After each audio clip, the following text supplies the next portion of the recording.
Salam hormatly vatandaşlar. Şu gün 2025 yılının 3. yanvarı hepterinin anı günü. Hoş geldiniz Demokratik Opozisiyanın platformasının kanallarına. Şu günkü çıkışımızın teması näme üçin Allah Murat Rahim Rossiya işleýär? Siriyada halk azatlyk aldymy ýa-da terroristler Siriýany basyp aldymy? Şu hakda gürleşip menim bilen şu gün çıkışa Nurcan apa gatnaşýar, döwlet aktivisti. Nurcan apa, salam aleykum. Salamlar. Salam vatandaşlar.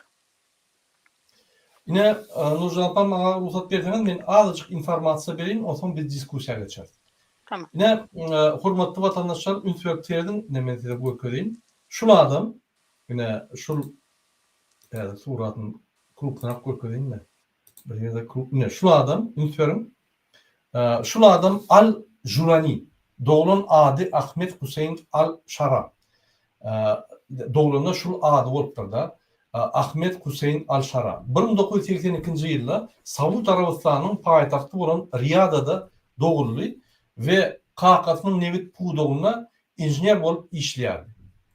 Ve Kakada injener bolup işleýärdi Nevit Pudowyna.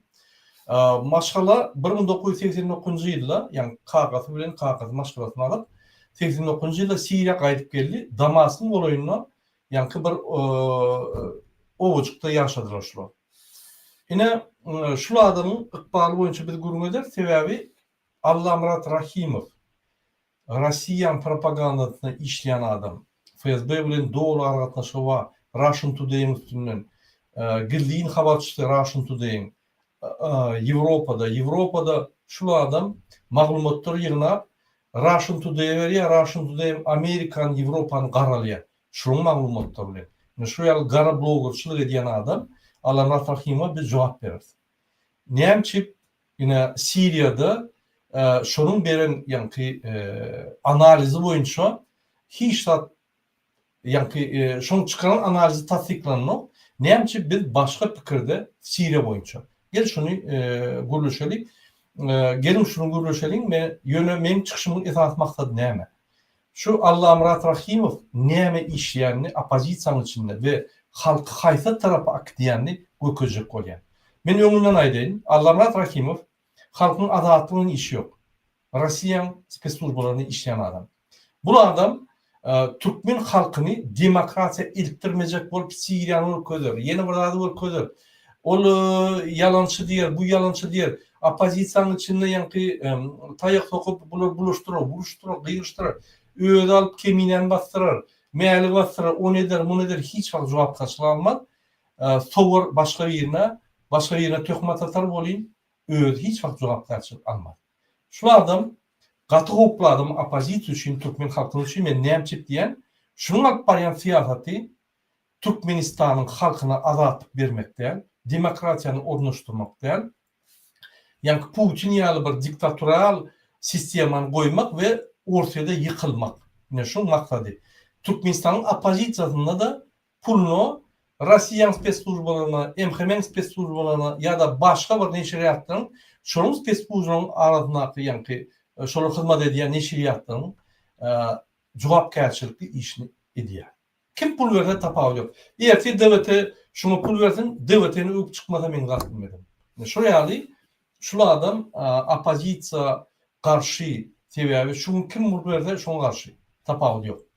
Näçip men şu datlara aýdym, şul bizim birinji çykyşymyz diýär. Her çykyşynda da azajyk maglumat beren bolýar, dil çeperçiligi bilen filologiýany oturan soň, oňsoň manipulasiýa edip, faktlary oýnap, konspirologiýany goşup, ul kokteýl edip, ýanky adamlara zehir tökýär. Ýalana soýýar, başga tarapa gidýär, siýasaty bozýar, opozisiýa halk ynanmaz ýaly edýär. Bar maksat şol. Opozisiýa halk ynanmaly, birden Türkmenistanda revolýusiýa bolaýmaz, no. Demokratiýa, biz demokratiýa bolýar. O näme demokratiýa bolýan meni arana salanda öz birinji diktator. Men şunu bir näçe ýyllar geçirdim. Diktatoryň birinji şol Allah Murat Rahimov. Bu Ýewropada ýaşatady. Ýewropanyň birleşigine, ýagny Ýewropaň sistemasyna integrasiýa edip, ýyrnaklara gatnaşyp, sistema bilen işlek gören adamlar. Azatlyk radiosyna işledi.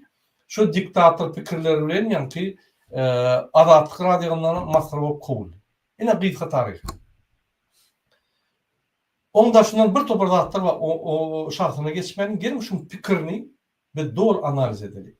Sonku çıkışında aydın pikiri ak ve zapar Murat Urvanov düyeci da inanman şuları Siriyanı övüp çıkış ettiler yine adatta çıktı. Yok o yerde teröristler basıp aldı Siriyanı ve Siriyada yine hazır seyredin neyem olur.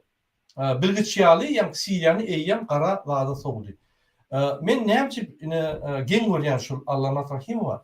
Neyemçi Putin'in o şehir bombalar adamlar ve onkologiya banisiler ve yıkayanlar gurun etmedi. Neyemçi Gurbanul Berdimuhamedov öz siyasatı bilen adamlar daşını saklap, kösep, içindeki adamlar mümkünçülük üretmeyen, korrupsiya yatıryanlar kesiklemedi. Ona şuuruşmedi. Bir kere çıkır eder adamları yığınayar, sonra yine öl, yani zehirli siyasatını alıp barıp demokratiyanı buluşturup, demokratiya adamına ınınmaz yani ediyor. Yine şun esas maksadı. Kime bunu işliyor? Näçe pul alýar? Men onu tasdiklap bilecek ýöne şoň edýän hereketleri dolu spetslužbalaryň ýa-ni blogerleri işledýän ýaly, ýa-ni şoň meňdiýe edil gawadynyň ýerine edil dolu şonu diňe atyp barýar. Gelin şoň aýdan faktlaryna terdelik. Näme boldy Siriýada? Siriýa esaslan 2 saatlyk material goýup Gurbanov akly sapar düýeci yalan ýalar, poky ýalar, şöyle teröristler goğlap bulur çıkış ediyorlar da deyip yani halkın üstün başka tarafa çok yok ya. Ol bağlı diyen kontrazvetçik bilen Türkmenistan'ın MHM işgali bilen Allah Murat bulur YouTube Telegram kanallarda material dağa diye Murat Urvanov Siriýada radikallar bilen gepleşip geçirdi. Indi Türkmenistan çiğir edecek oluyor. Murat Urvanov nerede? Din ediyen Siriýadakylar nerede? Murat Urvanov şöyle bak kayıttım ya gördüm ya. Yok Ukrayna var şöyle radikallardan duruştu diye. Sen Ukrayna bak gördün mü bak şey? Uruş başlandı tamam. Ben 2 bak geldim. Şöyle bak gelimde öyle geçmek kıyın, çıkmam kıyın. Radikallar, eltenoklar, o Putin elten radikallardan gepleşikler geçiriyor. Yürütü Talibanlar, ben beylikler, yani teröristlerin gepleşikler geçiriyor. Sen hocayın yönü Ukrayna'da radikallar yok.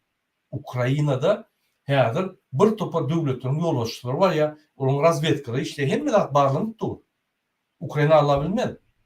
Özüm bak korkayttım. Hormat hem de koyuyorlar tapağı yok. Yönü terörist olsam şöyle bak olmuyor. O ne ben Ukrayna var teröristlerine ulaşmalı. Ne yapacak Avrupa'da ulaşan yok deyip aydan Allah. Hükman bir daha da çakmışıp yani bir daha çağı tapya yine men aytdım ha Amerika şunu töliye eydiye beydiye oho qarıwdym Amerika tölen bolsa biz eýem Türkmenistanda oturduk. Amerika arkamda durulmasa eýem Türkmenistan işini görürdük. Bir telefonu işini görürdük. Näme Amerika Gurbanova pul berip Türkmenistan çalıştın şöyle pasol var şöyle gözleýän işgäri var. Gurbanowy çağırıp mesele goýsa bolýar. O näme şeyle yani ikinci etajı çıkacak adam çıkacak bolyan adam caydan çıkıp şehir aylanıp o zaman ikinci etajı gelsin. Ya Amerikanlar ya Amerikan diplomatları sen ya akmak mı ya? Yok. O katı pragmatik işin adı bu. Ben senatlarla uğraştım, kongresmenlerle uğraştım, hükümetle uğraştım. Katı pragmatik işin adı. Öyle bir alkol şöyle bir subvansiyon yani grant alkol alt bilmezsin. Bilemem önemli o. Siyasetçiler grant yok. Görüşün, halk dursun, halk çözse halkı kömek edersin ya. Katam doğru diye. O da tip bilen o. Şunun için bunun esası da adı ömür diyen demokratik opozisiyanı yani poklamak, şunu anam dürütmeliler, Huday sakladın şunu anam dürütüp yani halka nemedip Kur'an'ın aysalar mu yani mu hocaynları sana pul verdiler.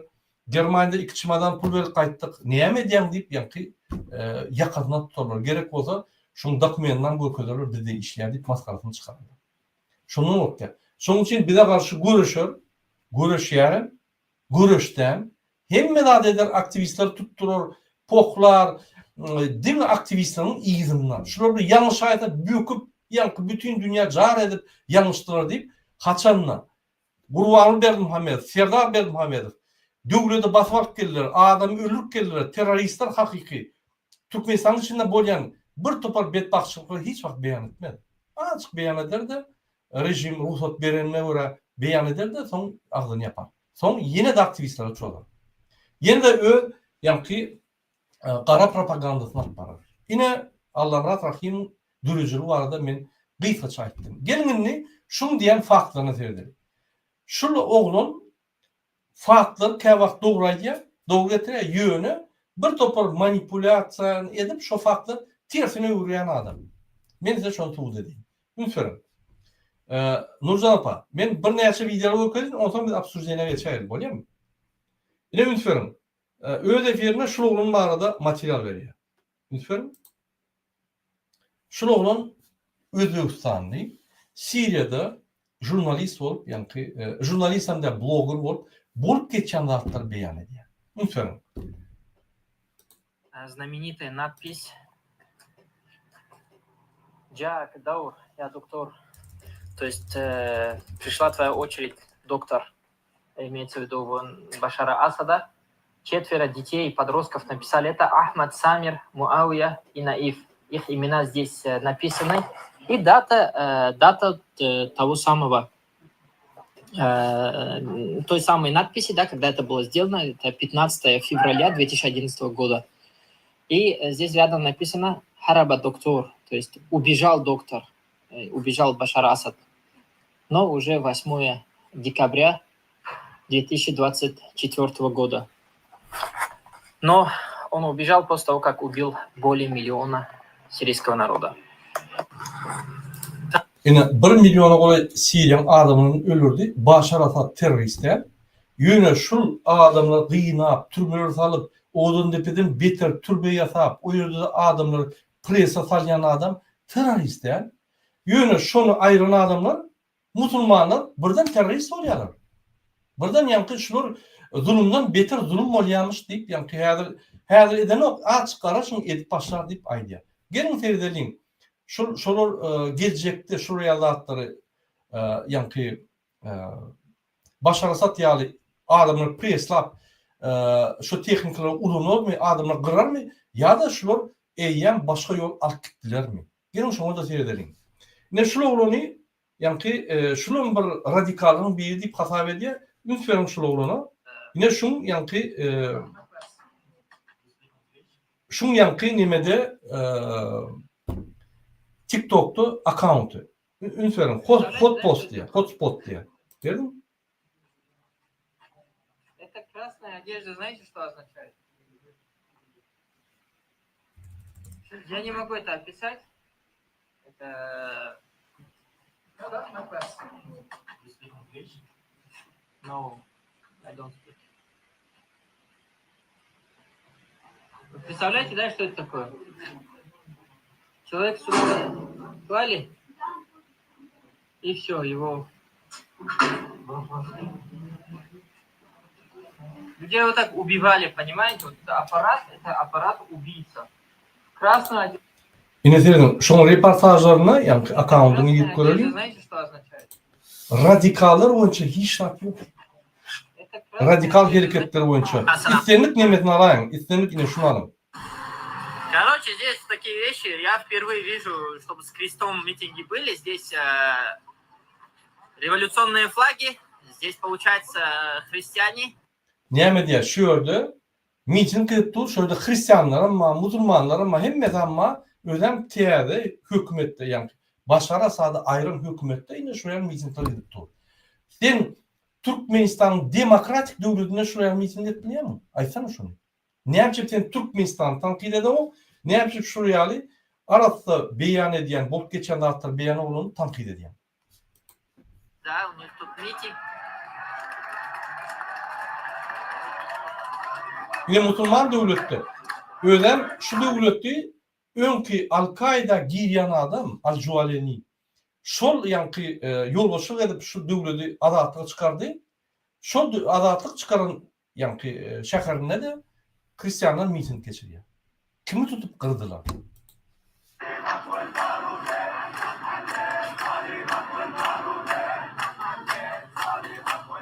indiki video seyredelim. Gelin yani şu indiki videosunu seyredelim. İstedik videosunu.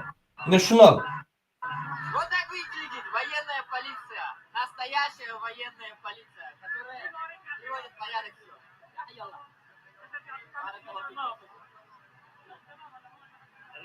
Военная полиция, которая здесь будет наводить порядок, но Allah Rahimov. Yine seyredelim. Şunu adam TR'de azat bolun devletdi.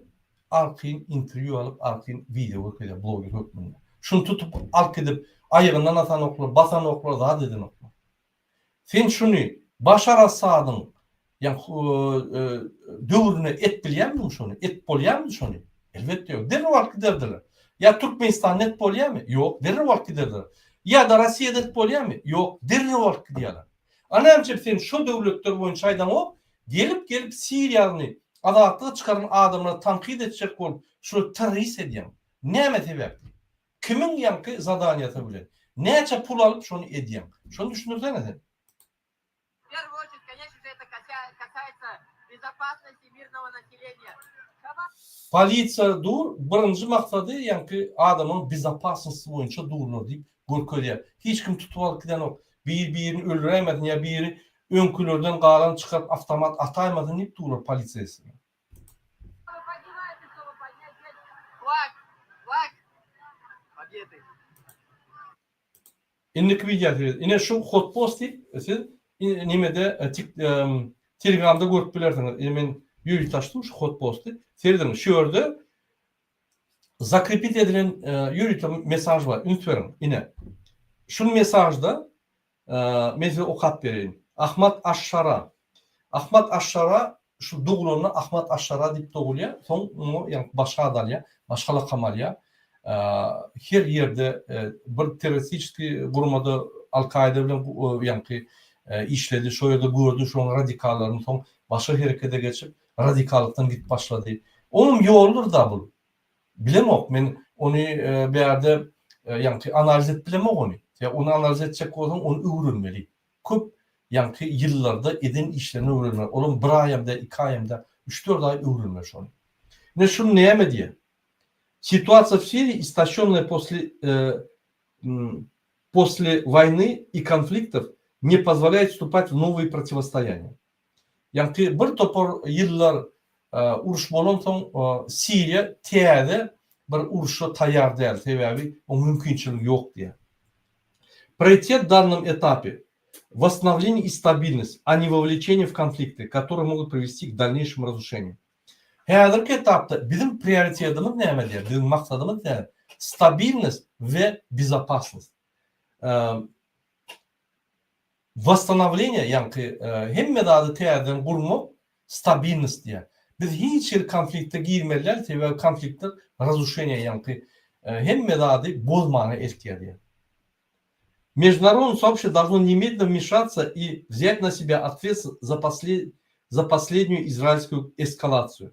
Yani İsrailler bir de çoğu diye şunu halkara vurmalar, halkara cemiyet diye İsrail'e karşı yani hareketlerini etmeli, şunu durulmalı yani. Suriye, İsrail çoğulmalı yani idea. Unutmuyorum, hayti terörist aydar şeyle bütün dünya cemiyetinden biz stabilini de çek, bir de yani üstürücü, bir de uruşarak gel. İsrail bir de karşı uruşa şunu biz durup bilmek, siz kömür edin durulman deyip bir terörist gürlüdüm şunu. Необходимо стабилизировать ситуацию в регионе и уважать суверенитет Сирии. Regionlarda yani situasyonu hazırki yağdayı yani stabilize etmek, yani duruluk etmek ve Suriye'nin karşılığına hürmet koymak diye. Bulaydan o yani İslam'a hürmet koymak, şeriat edecek tip aydan o. Bir hepine aitti o doğru. Yönü son vaktlar aydan o düştü. Şeriata ise hiç kömür etme Talibanlar yağlı yani bulur gavur da var ya. Дипломатическое решение – единственный путь к обеспечению безопасности и стабильности вдали от любых необдуманных военных авантюр. Dine diplomat yolunu gitmeli, hiç şeyde военный avantüra sokulmalı. Ol bir en esası ve en efektif yol şunkununu bize deyip Yani bu car ediyor şu zatları.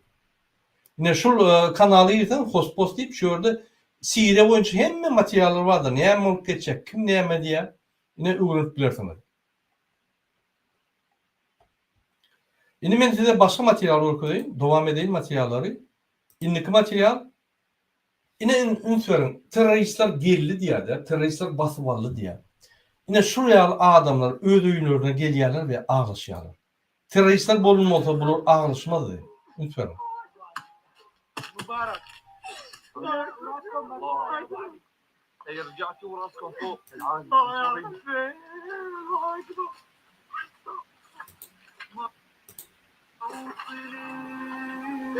Öz oyunlarına yankı yıllar boyunca uçmanın oyunlarına gelip yankı ağlayalar. Hani şu azatlık mı? Azatlık değil mi? Allah'ım hatırlayayım ayetsene. Hani şu orada yankı teröristler, hani şu orada İslamistler, radikalar, Al-Kaide ve beylikler hani? Yine jurnalist geliyor ağlıyor. Ne açıklap önüne bilmeden adam. Birincinden ağlıyor. Şunu hiç kim tutmak giden o var. Bolmadı presse.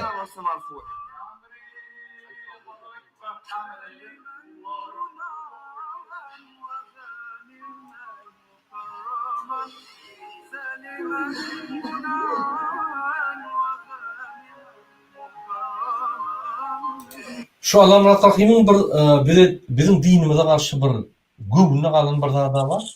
Kim Müslüman oldu, kim yani Müslüman çoğalt mescid Türkmen terörist oldu, radikal oldu. Yok mu oraya yani? Var Müslümanlar, gördün mü? 5%'dan mı radikal teröristler? 5%'da değil, sen 95%'da radikal teröristler değil ama o mümkün değil. Yani şu hazır ayet okuyor. Terörist mi terörist değil mi? Обычный Müslüman, standartlı Müslüman.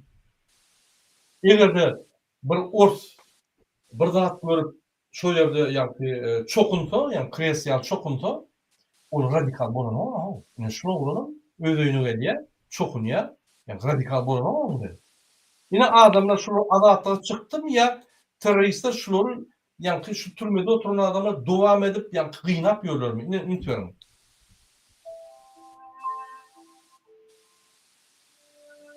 Şunun basara sadım, yani türmeden çıkan adam, şunu şu Allah'ın Rahim'in diyen teröristleri boşa düşünüyor.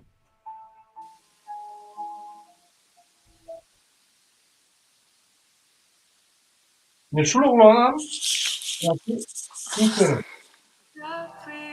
Allah'ın Rahim Başar Asad'ı koruyan adamı yine şunu öldürdü. Son rejimi şunu öldürdü. Unutuyorum. Ödem şu türmedi. Unutuyorum. Allah'ın Rahim'in teröristler diyen adamları zulüm yağlı türmeyeni gelip dövüp içinden adamlar çıkarıp adaletler çıkardı. Biz o zaman ne mi? Gürlemen oturalım mı? Adamlar adaletler çıktı. Ne açıyla 40 yıldan kovrak, vuruş olup şöyle adamlar adaletler çıktı. Biz ne mi? Oturalım gürlemen. Ya biz şu misal gürközmeyelim mi? Ya Müslümanlar şöyle adaletler çıkarsa ne mi? Müslümanlar hükümet terörist olmalı mı? Niye de lan ya bu zatları? Şunu onun adatlığı yani Siriyan adatlığına bir mualını dedim 8. dekabrda ölüyor 9. dekabrda adatlığı hemen çıkıyor.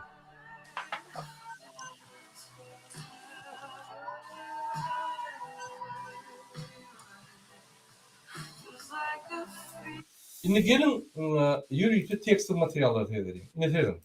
Mesela ne yaptı şu zatları okuyan? Allah'ın Murat kendi farkları ulunlu, olur doğru yöne manipülasyon edip analizinin ters tarafı çıkarıp şu farklı tersini gördü. Unutmayalım. Şir rukovodit Abu Muhammed Al-Julani. Bu bir lakamı. Hakikati başkaça her aydan aşağıda yazılı ben aydan dedi. Ne şu adam сын inженера ученик Al-Kaide. Birinci ben yanlışa da beyan ettim. 82. yılda doğuluya Egayit diyen şehirde yani Saud Arabiyan yani paytahtında doğuya. Kakası mun injiniyer, neftino industriyada işleyen, neftenlik. Odan bula Siriya tezini konusuyla geliyor. Damask'ın yanında yaşıyor. Son, şunu oğlan, 19 yaşında yaş oğlan intek, neyen bilyen yaş oğlan, Al-Qaeda giriyor. Al-Qaeda girip ve Amerikan tarafından gözlenen adam değil. Al-Qaeda isteyen adam girse gözleniyor. Amerika tarafından Al-Qaeda teröristik yani kuruma bütün dünya devletlerinin adından terörist kuruma deyip aydırılıyor. Şunu girip bunu yani şol kuruma girip görüşüyor. Son 19. yılda bu tutuluyor ve türmeye basılıyor. 12. yılda Suriye'de Cephan An-Nusra deyip bir front помощи людям Levanta deyip bir kuruma duruyor.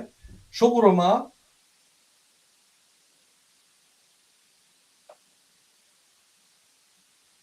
yine şu kuruma giriyor 2014'te yani 2014'te aydiya Al-Qaeda eğer de Suriye adatlığını alsa yani şariat boyunca yaşar deyip yine 2014'te aydiya yaşıyor.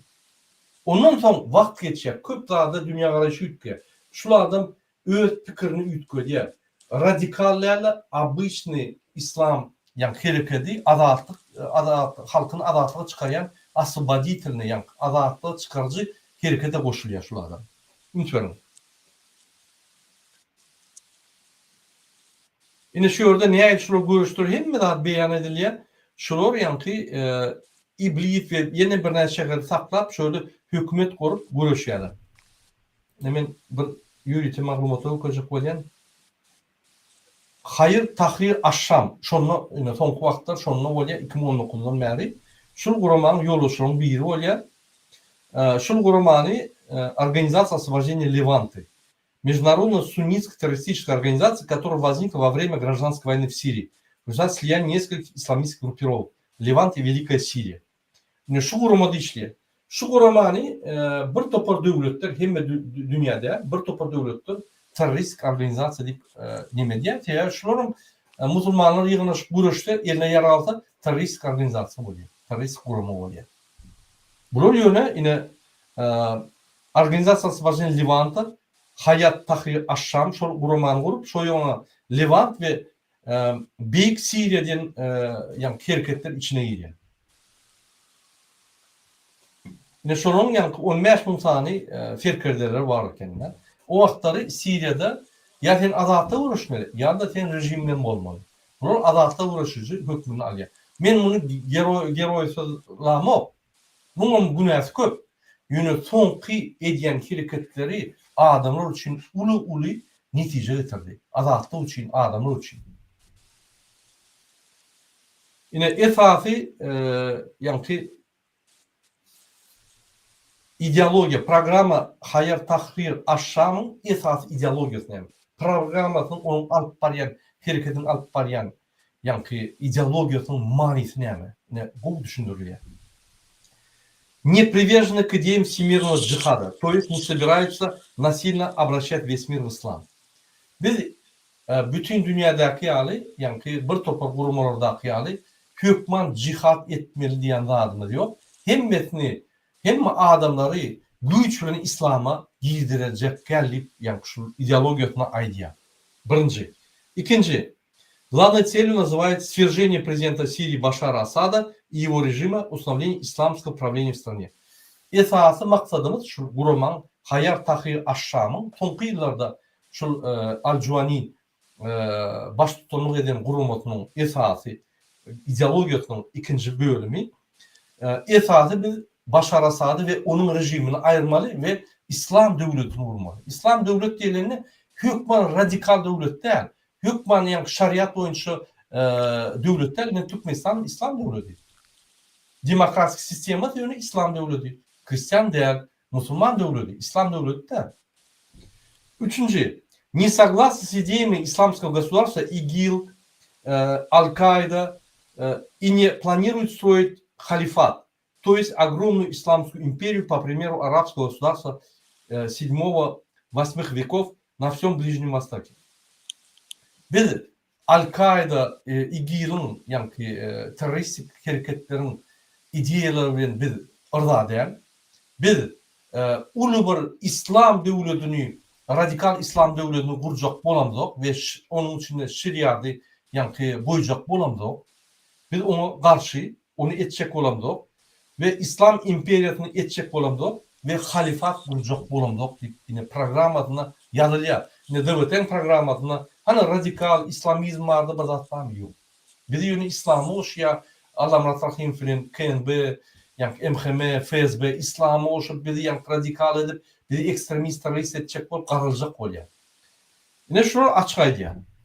Üçüncü, дёртый, не применяет, по крайней мере, пока радикальные исламистские методы борьбы, не отрезает голову, не забивает камни, не устраивает теракт. Yani kellik etmek, dağışlamak ya da teraktlar biz ulanacakken ulanamdık deyip yani aydiya. Vaxtlayınca ulanamdık, paka ulanamdık diye. Her ulanamdık, paka da ulanamdık diye. Выступают за проведение выборов, по крайней мере, на словах. Sözlü şular aydiya biz saylovlar geçirecek. Ünsverin, kaçan da saylov olsa o demokrati elementler oluyor. Ben neyim ki Türkmenistan'la biz saylovlardan başlamalıyan bir demokratik devlet olacak olsa. Diyeti ki bir topar zahvat edecek olsa ya bir devlet basıp alacak olsa şu saylovlar geçiren o. Yani falsifikat saylovları geçiren o saylovlar değil. O kartinka. Biz olsa yine demokratik opozisiyanın esası, fundamental bizim ideologiyamız saylov geçirip adam, halk saylama şol adamlar. Şol saylanan adamların öňe çıkmak. Şoň üçin ay geleceğim Gurban ýaly bolar diýseniz, ine şoň ulu aýratyndygy. Gurban ol saylawsy öz ogluny berýär. Biz bolsa saylawlar sen utsaň sen, goňşyň utsa goňşyň, ondan ökdesi bir çyksa utsa şol bolýar. Boldy. Olam saylawyň esasynda.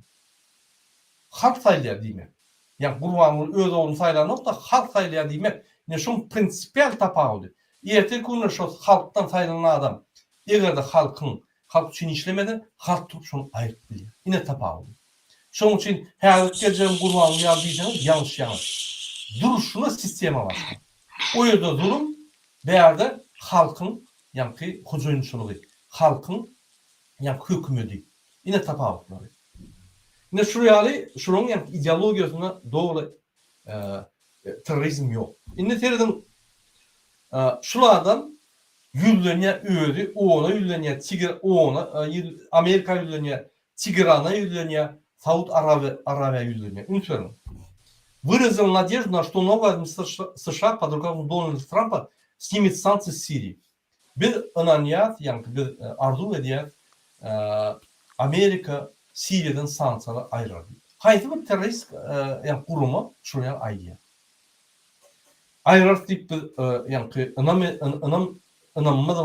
мы надеемся, что новая администрация Трампа не будет следовать политике своего предшественника.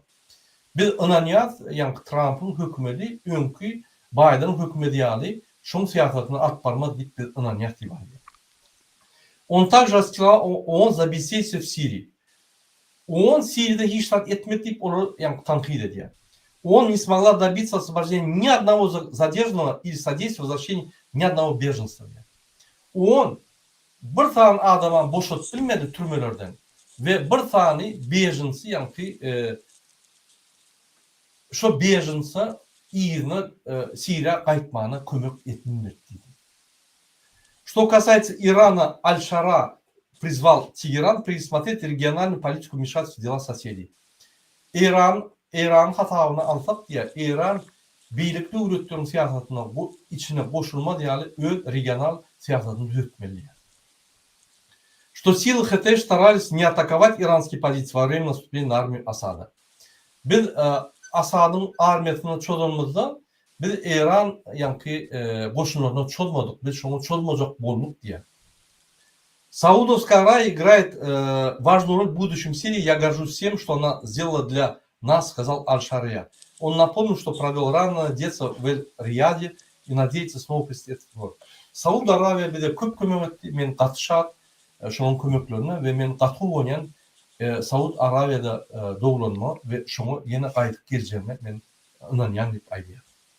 Yine şuraya arzular ediyen publiçny politik, publiçny yani publika çıkıp arda eden ine serdin. Şuraya publika çıkan Talibanlar barmy? Yok. Topor bilen gidip terörist Putin'in gepleşip geçýär. Toporcuk bolup ýa-ni bir İran ýaly döwletler bilen gepleşip geçýär. Bir dünýäde zulüm bolsa şolar bilen gepleşip geçýär. Bunu hiç kim kabul edemez. Yine şöyle şu Novi Image Al Julani şunu siz görürsünüz. Hemme maglumatları şu saytları girseniz hemme maglumatlar bar. Dine Allah'ına takim değerli beylik adamın inanya şu birden yine de terörist hareketlerini edip yani Suriye'den terörist hükümeti yatağım kalıp inanyalar. Yönü hiç predpasılkı yok. Predpasılkı yani hiç yani bazı yok şunu etmeyene. Men näme bazı yok diýip düşünürýän? Häzir aýdaly. Ne şu adam yine näme planlar bolup bilýär diýip gelýärler. Bir topur ekspertler şu öz военный группировкalaryny razurada diýär. Yani yaragly hereketleri hemmetine aýdýar. Siz indi yaraglyny goýmaz. Biz birinji etap etdik. Biz ýurdy azatlyk çykardyk. Indi biz hökümet kurup biz öňe gitmeli. Şoň üçin yaragly hemme gurumlar ya Minister Sabarona girmeli ya da yaralar aýyr, ýani waýany däl azat adam ýaly ýaşamak diýip aýdýar. Kim aýdýar teröristler? Teröristler näme diýär? Muny öldürýär da başlaryny alyp, ýani şo goşuny öz eline aljak boýar. Bu bolsa onu eden o. Yine Siriýanyň lideri Britaniýanyň onun ve Britaniýanyň hökümetleri bilen duşup geçirýär. Aydın Talibanlar şuraya duş geçip bilýärmi? Yok. Diğer Talibanlar azatlığı çıkarmadı. Talibanlar Amerikanlar gitti bunu basıp aldı. Bu olsa görüşüp zulümü ayırıp azatlığı çıkardı bu halkı. Şunkunlu şu halkı edip tutup öldürüp yören yok. Bunun bar eden zadi şuraya zulüm halkı gıynan son halk şoları alıp köçüde tüyürek, masalını tüyürek bütün dünya ülkedir. Men size buna edin. Gurbanlı ve Serdar Berdimuhamedov'un halka karşı ediyen hareketleri genosidi ýeti kune üçün havuz var Türkmenistan'da. Ol havuz ulu bir urşa getirmez, ulu bir nime getirmez. Yönü halkın ervet enerjisi, yığınalıp gelýän Gurbanly Berdimuhamedov'un halkın içinde dörediyen enerjisi çıkar üçünne. Näme derler? Gurbany tutup köçüde urarlar, zorlarlar, birlat ederler. Onu saklap bolmaz sebebi gaty kyn saklamak üçin güç hökümet gerek. Şol hökümet çalışmak bolanda bir hökümete gidýär, belik hökümetem gelip yetişip inte güç alıp bilinok. Şol arada küçünü, şöyle havuz bolýar. Olum adaletli havuz. Bir zulümi ýani halk gaharyna şonu nakazany berýär. Cinayet görkezýär. Entek suwutlar, qadiýetler işlemeke öz cinayet görkezýär. Olum dogry däl. Men onu da aýtjak dogry däl. Ýöne halkyň ýani şuraya gaharyny saklap bolmakda bir 33 ýyldan beri şu diktatorlar saklap geldiler türmelerde. Gorkuzyp, gysyp, öldürüp, ýani gynap gelip saklap geldiler. Ondan bir gün açylsa, ya açılan yaran ýaly birden joşaýardy. Ya bir ýerini ýani bekläp, damba goýýar, fiil şonu ýöne ýak diýip. Şol ýaly wagtynça bir küçülük şol ýaly bolar. Türkmenistanyň bolar şol ýaly. Ondan gorkmalar. Arqyn azat halka zat diýilmez. Dine emhemeler tutulur, Gurbanyň ahranyny tutulur, Gurbanyny tutulur, doňlarnaşy ýegenler tutulur. Başgaları da hiç işat diýmez. Şoň üçin şu zatlary zulüme garşy bir hareket etdi. Ol demokratiýa däl, ýöne zulüm halka garşy hareket etdi. Ay o gözüm ýas diýip ýani Allah'na rahimyň atpaýan fiýata düşýär. Ine umumyň men size görkezdim. Näme edip ýör? Ine şunkunne Siriýanyň lideri öň Al-Kaida'da bolan. O ýerde de soňuny gören, erwetlerini gören. Ondan çykyp bilinli şu teröristler bilen bolmaly, biz İslam döwleti, biz adalatlygy, ýani musulmançylygy etmeli, görüşüp halka adalatlygy çykaran adam. Öýdem aýdýar şeriatdan gitjek, sivilizowany gitjek diýip aýdýar. Lütfen. Лидер радикальной исламистской группировки Хаят Тарир Аш-Ам, фактически глава Сирии Ахмед Аш-Шара, Ади, с бывшими главами повстанческих отрядов, значит, достиг с бывшими главами повстанческих отрядов соглашений об их распуске и последнем объединении под началом Министерства обороны. Yani şol hemme adatda herket eden musulman herketler ýygnap şolardan ılalaşa gelýär, yaralar goýmaly we Ministерство обороны girmeli ve düzgünleşmeli. Ранее премьер-министр Сирии Мухаммед Аль-Башир заявил, что Минобороны будет реорганизовано, причем к этому процессу привлекут бывшие повстанческие группировки, а также офицеров, дезертировавших из армии Башар Асада. Yani önkü Bashar Asad'ın armiyasından ofiserlerin ulunacak deyip aýdýar. Yani Министерство обороны. Теперь Аль-Шара столкнется с непростой задачей избежать столкновений между многочисленными группами вооруженных экс-повстанцев, подчеркивает агентство. Mumum yani alıp barayan işi kıyın. Bir topar gruppirovkalar boldy, bir topar yani İslamist hareketler boldy, adatlara den hatarda görüşen, şolaram yani bu ılalaştırmaly we kanagatlaştırmaly. Şonuň üçin edil şuň kunne şunun terörist ýygyny göremzok. Bu şuň kunne soňky 2 ýylda adalatly edýän işlerini görýär. Adatda halky çykardy. Näme sağ bolsun bermelimi? Bermeli. Näme aýtmalym? Aýtmaly. Al-Qaida'da etdi. Howa terörist boldy, onu diňemenler Amerikanlaryň tasdiklady. Şoňa $10 milyon ýa-ni şonu tutmaly bayram berdiler. Ine men gıýykaçyk size ýa-ni nime goýjak gözüm informasiýa berdim. Nurjan apa indi biz öz efirimizde geledik, gaýdyp geledik. Indi şunu jemledip Nurjan apa şeýle bolýar. Doğru. Al-Julani Al-Qaida 19 ýaşynda yani yaş olan soň şu tarafa geçeni çyn. Al-Qaida bir näçe ýyl oturup yani işleşip ondan gidip Amerikan nimet tarafından yani tutuldu. Amerikan türmesinde oturdu. Amerikan türmesinden çıkıp yine de Siriýa gelip şo ýerde şol taş asir deyip hayat tahrir aşşam deyip gurama koşulup neme karşı Bashar Asad'a zulüme karşı görüşüp şonu ahir adatda çıkardı.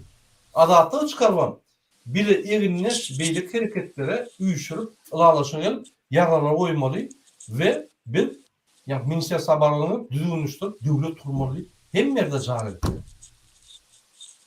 Häzir aýdýa Amerika siz gamçy üçin we gamçydan helak bolýan adamlar, Siriýadaky adamlar üçin sanksiýa bolmaly. Indi gamçy gitdi, Bashar Asad gitdi.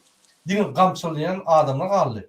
Sanksiýany aýryň diýip Amerika düşünýär. Amerika da dinläp başlady. Dogry aýdýanlaryny. Şuň kunne soňky ýa-ni alyp barýan işlerine şuň terroristik hereketler görünýär. Elbetde musulman ýara galsa hökümet terrorist bunu garaýar bütün dünýäde. Ol bar. Allah Rahim şonu ulanjak bolýar. Yok, ol hemmeler üçin degişliler. Sebäbi sen adatda görüşdüň, zulüme garşy görüşdüň, sen musulman bol, hristiýan bol, ýöneköý adam bol, sen terrorist däl, sen öz adatlygyny görüşýän.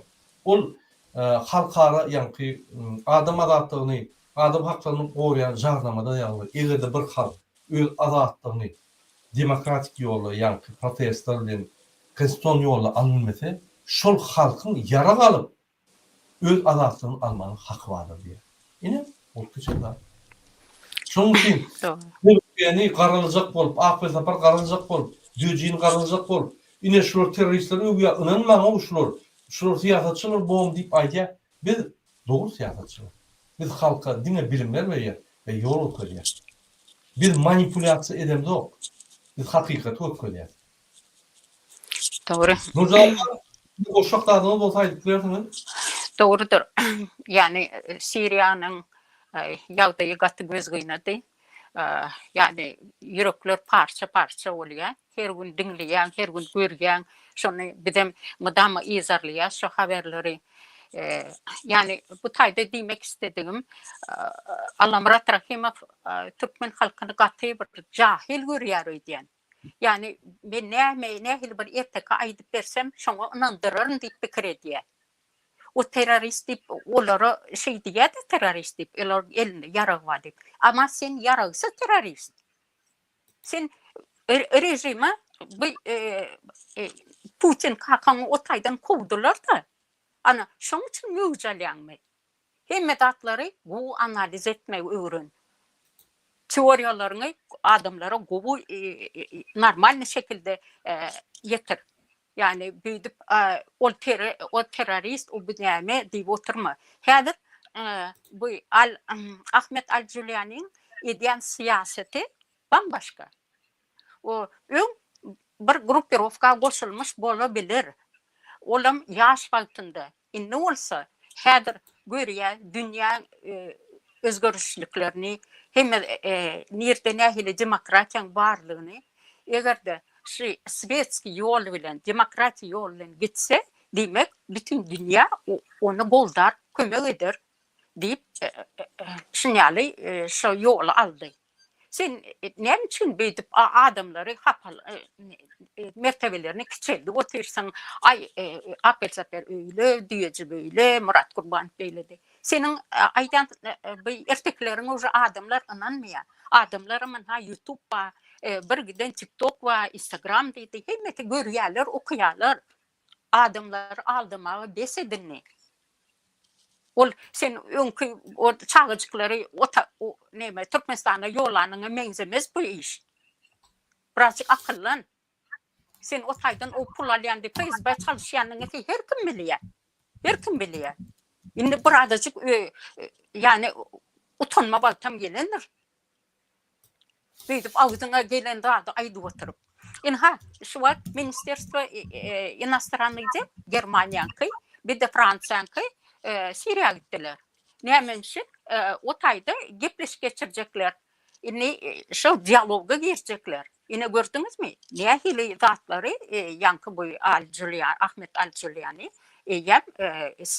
Ýewropanyň adamlar nemeleri bilen, hökümetleri bilen iş salşypýarlar. Mesela şu wagt Germaniýaň içeri işler ministri oňa diýär, sen diýär eger öz diýär döwletiňde yani häkimetde bu ayallar bilen erkeklerin arasında hiç yeri tapawut bolmaly. Yani bu Afganistan'daki ýaly şeriat bu yüzüňi ýap öýle böyle bolmaly. Hem ýerde deňklik bolmaly. Deň bolmaly diýip görkezýär. Bir de eger diýär siz şonýaly, bir de etnik gruplar az yani milletler grupları var. Yani adamları bir de din şonu diýär. Eger sen bestese yani onlar yani kısıtlamasan diye demek biz seninle diyaloga gireriz diye seni pajer ederiz diye. Yine aynı fikrim bu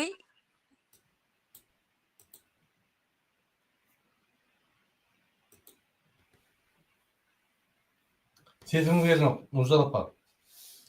Sesimiz dımdy. Hormatly vatandaşlar, Nurcan apa sesi gelmese men o çelle size göreyim, görkezin. Ine terdim.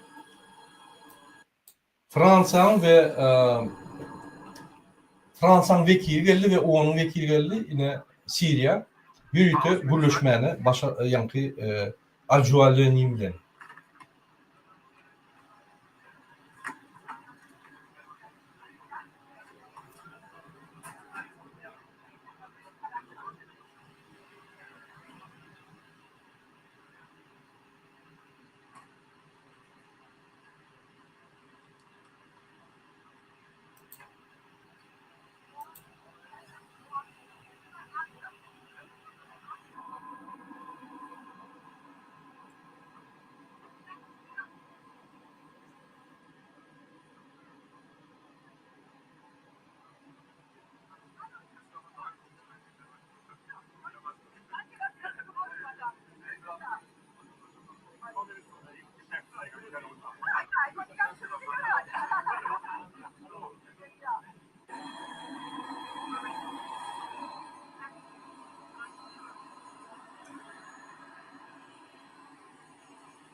Indi şu ýaly Eýranyň edýärlermi? Ya şu ýaly gelip ýerlermi başga ýere? Ne Ursul'un yerine. Ne dedim? Germaniyan vekili, Dışişleri vekili Siriya geliyor. Asad'ın düşmanı. Pardon, yankı teyade hükümetin düşmanı geliyor. Şu yerde şunu garip yankı maslahatlarını veriyorlar ve nasihatlarını veriyorlar. Şunu etseniz kömek eder, şunu etseniz sansana ayırır, şu yolda gittiğiniz kovular bütün dünya için şu yer gepleşikler geçiyorlar. Şunu kimle görüşüyorlar? Kimle görüşüp olyanmasa görüşüyorlar. Görüşüp olyanmasa mesela şimdi Talibanlar bilen görüşmüyorlar. Rusya bilen görüşmüyorlar. Mümkünler. Başar Asad bilen görüşmüyorlar. Mümkünler. Yalnızca bir soru bollu vatandaşlar yine Başar Asad'a neyem oldu deyip soru bollu. Başar Asad'ın yadı boyunca pardon. Yine dedim Başar Asad Rusya'da zehirlendi. Lütfen. Şunu zehirlediler. Häzir gillep durlar, Novichok bilen ya başga narsalarni zehirlediler. Öýdem gaty ul goruldy. Putin şunu öldürür. Ya Putin'in kılığı hemme yankı şayatçıları öldürüyor. Öz siyasetini alıp baryan zulmündan hemme şayatçıları öldürüyor. Men Gurban Berdimuhamedow'un yanına kılığına ayyan, yeni gerek bir gerek yatla diyen. Bizi yenip eyyam iyeti kum gelmeli olanlar sizi öldürür hükman. Siz şayatçılar. Siz yankı Berdimuhamedow'un eden zulmünün svidiyetleri. Siz hükman bize gerek yönü onu gerek ka birinci bilen siz ýokdyr. Ýeti kune men hiç tat etmedim, hiç tatdan habar bolmady. Öldür etdi. Şular ýa-ni maňa aýtman adamlar gyrdylar, öldürdüler. Uzun depe ýasadylar. Men bar gören adam däl. Men gaýtyp halka kömek edin diýip aýtdym diýip ýa allar. Men bir maglumat bereyim Türkmenistanyň maglumaty. Gurban Berdimuhamedow ýanynaky MHM polis ýa ýoluşlaryna we Hukukçuluk Geniş'in vekillerine şeyle diye. Erti kun cevap vermeli olsa zulüm için. Dinlemenler sizden varsınız. Şunun için meni koran, özünüzü korudunuz deyip eyyamdan ayda oturuşunu. Lütfen. Şunun için Başar Asad'ın bar şeyle oturur, Gurban'ın kan şeyle oturur, Putin'in yanına açtı. Şu diktatörün bar hükümetini tutuyor. Lütfen. Çok bir süre bakıyorduk. Saddam Hüseyin bir süre bakıyorduk. Yani Libya'nki Kaddafi bir süre bakıyorduk. Başar Asad bir süre bakıyorduk. İyiydi kim? Gurban oluyor, Lukashenko, Putin. İran'ınki. Esas durum şu.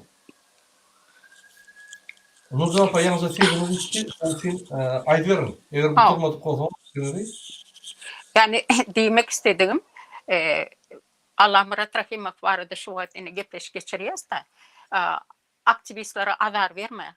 Aktivistleri Allah yol bilen Türkmenistan'a yollama. Yani sen fikir etme hiç kim işlet bilen ok deyip. Şunun için akıllı bol. Bir de normal eğer gepleş geçiriyen olsan hem anığına yetip adamların mertebesini küçültmen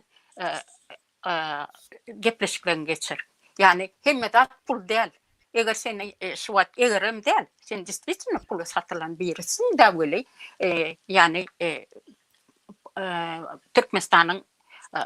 Türkmenistan için, öz toprakları için görüşen adamlara, aktivistlere töhmet atma.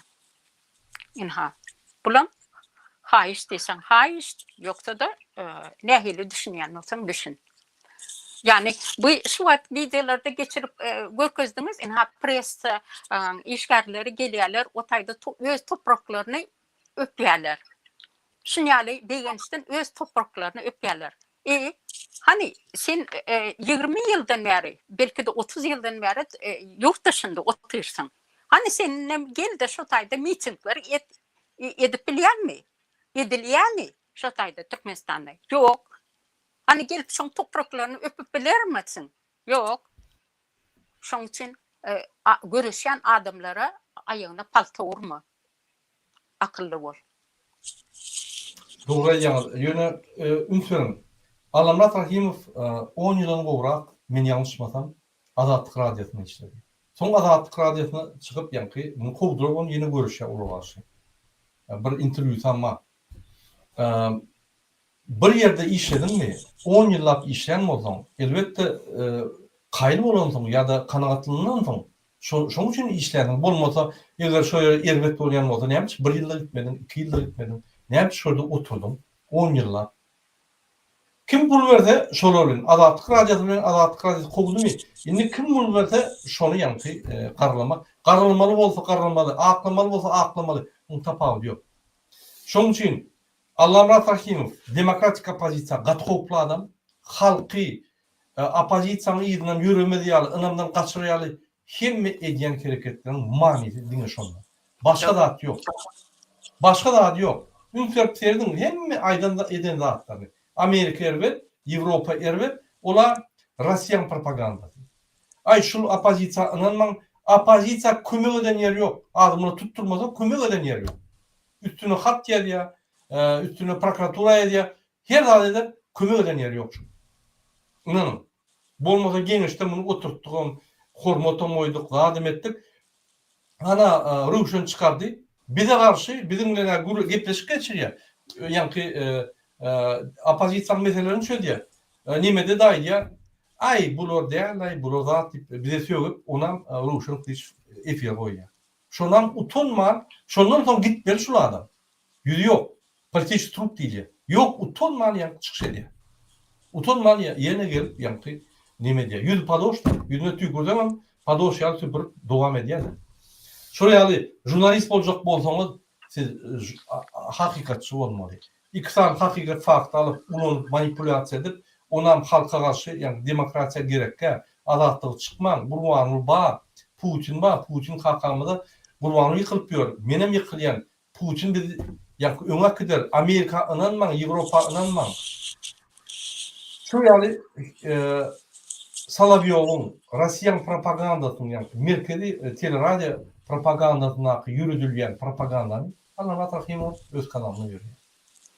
Ne hormatly oturmuşlar, ýa-da gaýtdyk. Inni aýdyň Nurjan apa, sözüňiz ber. O propaganda, gara propaganda etmek için özüňiz bilýäňiz, pul berýärler. O yani pul oňa gaty ýakyn gelýär.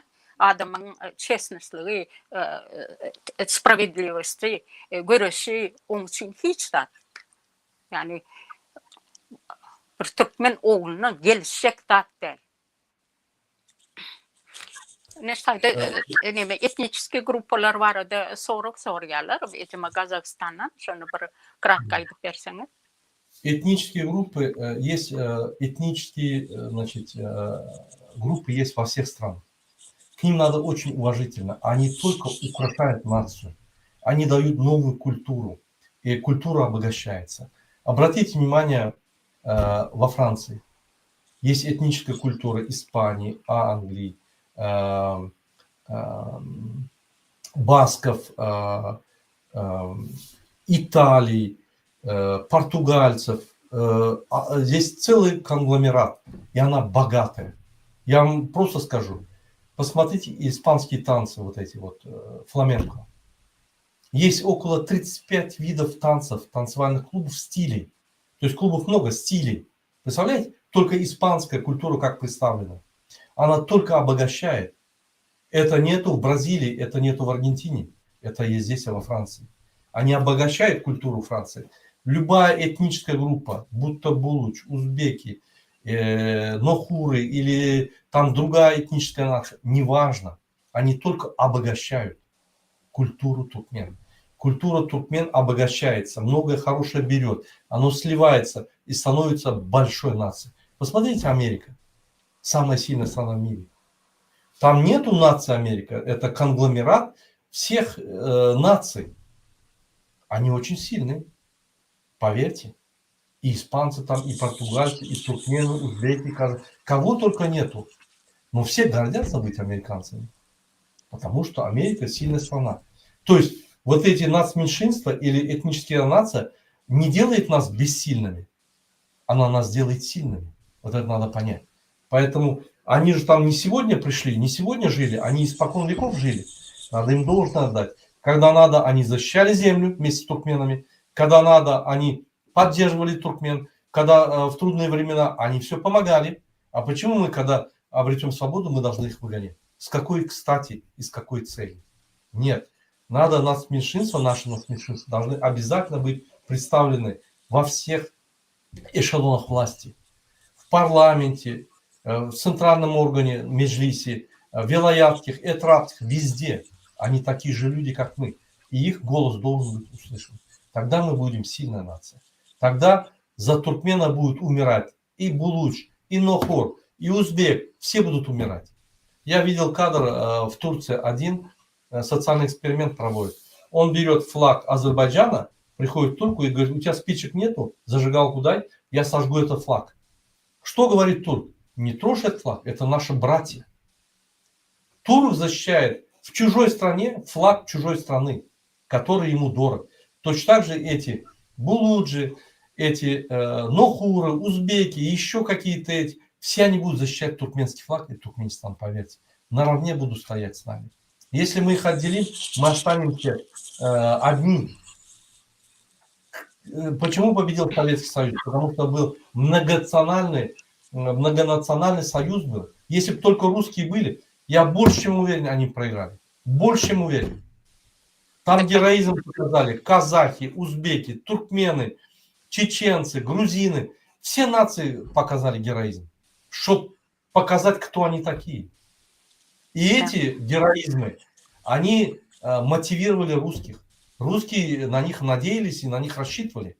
Поверьте. Точно так же завтра будет проблема, какая страна нападет на Туркменистан. Булуч своим героизмом даст мотивацию всем туркменам. Поверьте, это реальность. Поэтому почему мы должны их прогонять или их унижать или ущемлять? Нет. Сегодня в Туркменистане творится такое. Гурбангулы Бердымухамедов дает команду.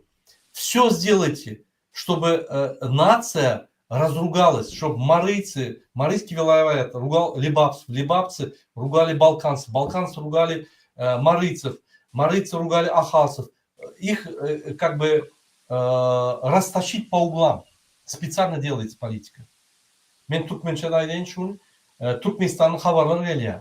Emheme kulluklarına Gurbanı Berdimuhamedov öldü ya. Her daha dedim. Ağzı birini buldum. Balkanı marlara karşı, marlara Aşkabad'a karşı, Levapları, Balkan'a karşı, Dağcıoğulları, Ahal'a karşı uğraştırmalı. Yani ki TikTok'larda o yerde bu yerde adımlar çıkarıp yani ki ağzı birini derler. Millet paradık dürütmeli. Diye bunlar herhalde birleşeydi bizim işimizi uğrar deyip yani ki şuraya bu kazanıyordu yani. Anladın mı? Milli lider, milli lider, bir de öyle milli lider şuraya bu kazanıyor yani. Şu grupun ne şunu edin deyip. Ünlülerin TikTok'larda dağıtlarda marları tövüyorlar, marlar ahalı tövüyor, onu tövüdür. Şuraya yani çakmıştır yani. Gidemem şuraya yani ki yürütülüştürülen, kurnulan spektakla koşulayman, barayman. Biz bir halk, ağzıvir olmalı. Sen daha ol, daha ölü ol, sen marin bulcu ol, sen ahalın nohuru ol, onu tapağı yok. Biz hemmemiz Türkmenistan'da. Biz birimiz qoğulamalı. Şeydip biz, öňe gidip biler ve zulmü yapıp biler. Başka yol yok çünkü, ananım. Başka yol grazının uruşuna getiriyor. Şunun için DVT Halk Hareketi'nin siyasetinde anık ideologiya. Bir halk hemme milletli. Biz yani ki hemme milletliğin halk. Biz şu halktan saklamalı. İçinde Dagestan olsun, Ors olsun, tapağı yok. Türkmenistan qoğulasa, Türkmenistan tüysü, Türkmen toprağını qoğulasa, boldu oluyor. Erteki gün uruş olsa bize adam yetmez. Ors gelse de biz şükür ederiz. Bize kömek ediyen. Biri gelse şükür ederiz. Çeçen olsun, Kafkaz olsun, Azerbaycan olsun, Türk olsun şükür ederiz. Şunun için biz kovmalı hiç kimi. Bize inanıp gelen adamları, bizim bilen komşu olup inanıp bize yaşayan adamları biz kovmalı. Ne yapış kovmalı? Ne yapış kovmalı? Kim gitmeli? Ne yapıp kim gitmeli? Yok. Qaytip qo'llamalı, qaytip görkölmeli. Men yadımda men Qaraxstan'da işledim. Ondan bir biznesda yani neme zat bolya, iki qadaq uyuşya da beylikse yani günahkar adam diye ay ondan mesela o Türkmenlerden nimetdi. Qadaq diýdi. O sen doğru düşün. Türkmenim bolsa o adaletli. Hak şoň tarapyndan. Sen bağışla, sen men qadağım bolsam men onu koruma toymasam bolmaýar. Adalet şu tarapda. Bar yok bolýar onu koýýar. Men gözüm önünde bolmuş olaktı. Men bolmasa gelmişim Türkmen. Ne yaptı beylik devletlerde şu bolmalı, bizde bolmalı. Şöyle adaletli da bolmalı. Doğru. Millet parasçılığı yok etmeli. Ana onda halk ağzı bir olur. Ağzı bir olsa da hem ne hil öňe bir hili nemeler goýulan bolsa şoňa yetip bileriz maksadymyza. Millet marasçılığı hiç bolmaly. Allah Murat Rahim aýdanlary ineterdim. Serdar we Hajanipes. Serdar Hajanipes käbir çykyşlaryna dini ýa-ni dini sözler bolunýa, dine ýa-ni bagşlawaýdy ýa dini mysal hökmüne getirýär. Bu da näme diýär? DVT'de radikal eýem adamlar bar, men atlaryny aýtmaýyn. Eger Hajanipesov radikal bolýan bolsa, ýa-ni Polşada radioda çykyş edýän bolsa, Polşa hökümeti şuňa radioda çykyş etmeni ruhsat beren bolsa, şöyle de musulmançylyk düşündirýän bolsa adamlara. Şo ýerde ýa-ni hereketler edýän bolsa, näme Polşa şuny radikal diýip hatap eden, Allah Murat Rahim şuny radikal diýip hatap edýär. Näme diýär? Men şonu düşünemem. Näme musulman bolsa ýokma radikal bolmaly. Ne şan musulman başga wagtda. Sen inatan musulmandyr. Näme olur radikal? Ol dinni değiştiren soň hem neme musulmanlar radikal diýip hatap edýär. Şeyde yine maglumatlar var Türkmenistan'dan men size onamaýdaýyn. Ine şu kunna kim komentar yazsa TikTok'ta bolsun, nimede bolsun, MHM gullugy Facebook üstünden ýürüp guralar alıp öwrenipdirler. Kim komentar yazsa şonuň ýa-ni ýazan komentarysy boýunça tapyp öýlerine var ýa. Ve şöyle gorku diýerler, şantaj edýärler, pul berýärler. Agar her zat edýärler şu komentary ýazmady ýa. Ananyň. Eger de siz komentary ýazanyň üçin bir zat diýen bolsa, göni prokuratura hat ýazmysyňlar. Hiç il hak yoktur. Ine şunu azat yani pikirler değil ya. Hakkımız zor vardır. Eğer MHM gelýän bolsa, adını, familiýany, telefonlaryny bize verin. Biz özümüz onuň ulaşýar. Gün jamadyk. Eger de bolmasa prokuratura ýazyn. Ine üstüme geldi, men şantaj edýär zat diýip ýazyn. Şol adam işlem eder. Sebebi halk komentary ýazyp başlady, çykyş etip başlady. İnternetde gelip başlady TikToklary. Bular näme diýär? Sebebi halk köpelki diýär da bular 9000 sany MHM bar. Onuň aktif MHM'de gaty ise bir 20%. 20%'dan bir gaty ise bir 1000 adam, 1800 adam. Ondan köp ýok. Onam ýa-ni nimeler paýlasam, dine içinde kiber bizapaslyk boýunça, kiber ýa-ni hukukçylyk gullugy we ýene bir gullugy birinji orunmasary biz ol gonş diýen menen tek duşmaly. Adatlyga çykan soň ýerin aşağından tapar şol. Şol adamy ýerin aşağından tapar. Şol adam Türkmenistany, Türkmenleri gynap, agyr güne salyp, gorkulyp, şantaj etdirip, mahinasiýa etdirip, bir topa terrorist operasiýa etdirýär. Ve o beylik operativni gulup bardyr. Ýürüte asob gulup. Onuň ýollaşmagyny biz gözler Kur'anyň görmekçi ýaly biz gözler sedi. Meni gön aýdýan. Sizin edýän durumlaryňyz Türkmen halkyna garşy Hudaý saklasyn. Siz ýurdy, döwleti, halky goraman, halka garşy Kur'anyň aýdany genosid edýän. Bir özüňiz açyp berýänmi özüňiz edýän işleriňizde? Ine şu ýaly şular barıp şantaj edip kime pul berýär, kime gorkulýar, gaýdyp ýazma, kime haýyş edýär, kime ýa-ni sen doganlaryň türmeden goýberýärsiň ýa amnisiýa çykardarsy diýip ýa Allah illa adamlara ýa çekýärler. Men bir zat aýdaýyn. Siz ýa çekilseniz, erteki mundan metresiz basarlar, gynarlar. Mundan metr köçelerde sizi ýa-ni haklaryňyz bolar. Haklaryňyz her wagt gorap durmaly. Nägerlikleriniz görkezmeli. Bir haklaryň bolýan, diň prokuratura ýüzüne. Ine men size Serdar Berdimuhammedowyň aýdan sözlerini görkezeýin. Şulardan maňa ýüzleniň diýär, eger bir haklaryňyz bolsa, men garant diýip maňa ýüzleniň diýip özü prezident saýlawlarda halkyň setlerini ogurlan kezzap kakasy tarapyndan Türkmenistanyň prezident wezipetini Sowet hökmüne alan Türkmenistanyň beýkanun prezidenti Serdar Berdimuhammedov sözsüzden aýdyberiň. Türkmenistanyň prezidentiniň wezipesine girişmek bilen öz üstüme yüklenen beýik borçlary, mukaddes we ak yürekli, hormat bilen ve ýa-da yerine ýetirmäge, Türkmenistanyň döwlet garaşsyzlygyny ve bir taraplı hukuk ýagdaýyny goramaga, adamyň we raýatyň hukuklaryny ve azatlyklaryny hormatlamaga hem-de goramaga, Türkmenistanyň konstitusiýasyny berja etmäge we goramaga, ähli güýjümi we ukymy türkmen halkynyň agdy birligine, onuň parahat durmuşyny goramak üçin bagş etmäge, Türkmenistanlaryň häzirki we geljekki nesilleriň şöhratyny hassa belente götürmekler üçin ähli mümkinçilikleri peýdalanmagy, Türkmen halkyna wepaly we dogruçul hyzmat etjekdigme dawraly kasam edýär.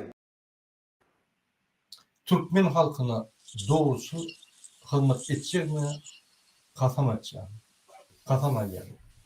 Ine hormatly vatandaşlar, Türkmenistanyň yalançy prezidenti bizim setlerimizi ogurlak gelip Kakat tarapından bilen Serdar Berdimuhamedov.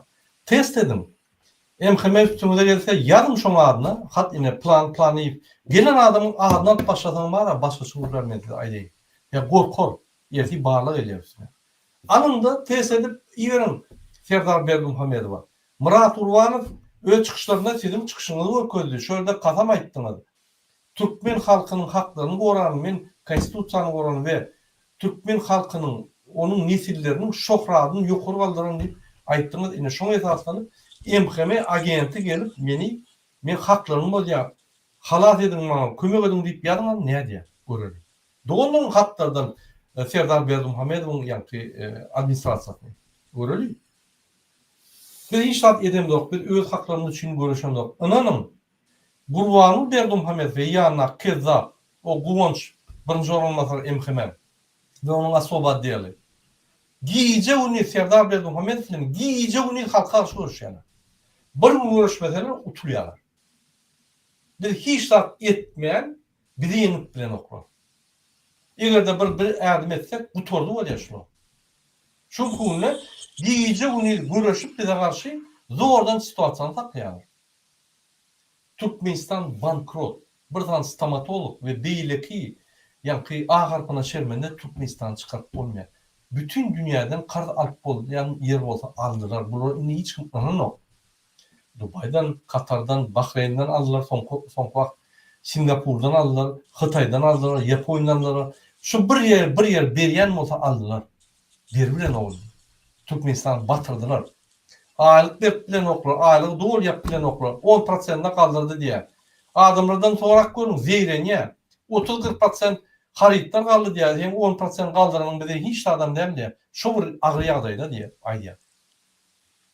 Yine şu real ýagdaýlar Türkmenistan boýunça. Şoň üçin vatandaşlar her kim kiçik hereket etmeli. Biz 4 milyon kiçik hereket etsek 4 milyon halk 4 milyon hereket bolýar.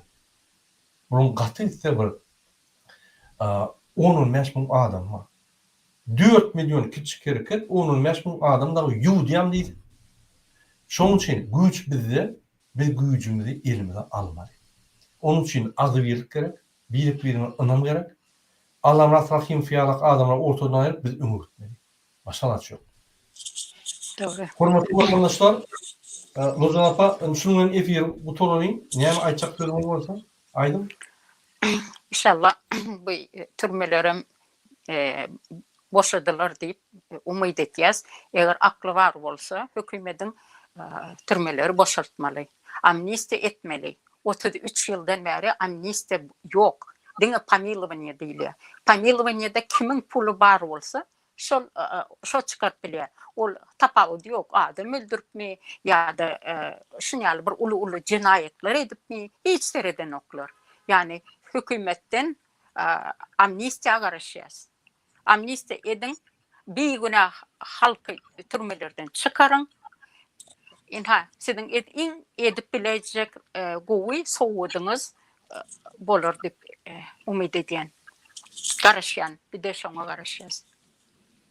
İnşallah amnistiýa bolar, biz talep etsek. Talep etmesek hiç adam bolmaz. Şoň üçin biz günnaýdar taýýar bolan adamlar ýuwaş-ýuwaşdan taýýarlygyňyzy görün. Her kim ýuwaş-ýuwaşdan öz hereketlerine başlamaly. Biri gün bolyp ýazmaly.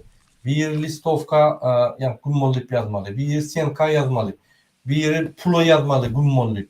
Bir hareketlerimiz okuymalı. Sizin riskinize göre şu hareketler etmeli. Küçük ovada, daş yerde daşın yat bolýar gummonluk. Kamera yok öyle. Yani koyun bir depede dursun, görün görsün, gelin görsün. Ya bir küçük ovadan daşına bir depede akşam gidip yat bolýar, daşdan şöyle gummonluk yat bolýar. Yat bolýar. Bu koyun senin yani näerde adamı diýip. Hiç kim görmeýär. Şu ýaly akçylar geçip başlamaly. Men devlete halk hareketinin aktivistlerini öýrenýän hemme vilayatlardaky bir hareketlere geçmeli. Bizimle habarlaşın. Täzeden bir hareketlere geçýär. Devlete halk hareketi. Türkmenistan'ın içinde hareketler başlamalı. Bolun ne? Şu iki atalogul Türkmenistan'ı çakşattı. Bundan beter çakşatmak gerekiyor. Bir adalatlar çıkıp derro gowy ýaşap gitmeli. Bu bir şunun durmuşny, şunun yani arkadağı zamanın durmuşny iň bir zulümli düş ýaly ýazmadan çykarmaly. Hormatly vatandaşlar, biz şunu bilen ötüýän soýar. Size köp tawadan aýýar, benim efirimizde köp komentar ýazýan üçin komentar ýazmany gorkma. Haýsy akkauntdan edýäňizde bu pikirlerin ýanynda hökümet pikirlerini ýazın, sizin pikirleriniz bize wajyp. Sizin geleceğiniz sizin öz elinizde. Biz ýönetilýär, ýol koýýar we sizin bilen bir katarda görüşýär. Hoş sağ olun. Hoş sağ olun vatandaşlar.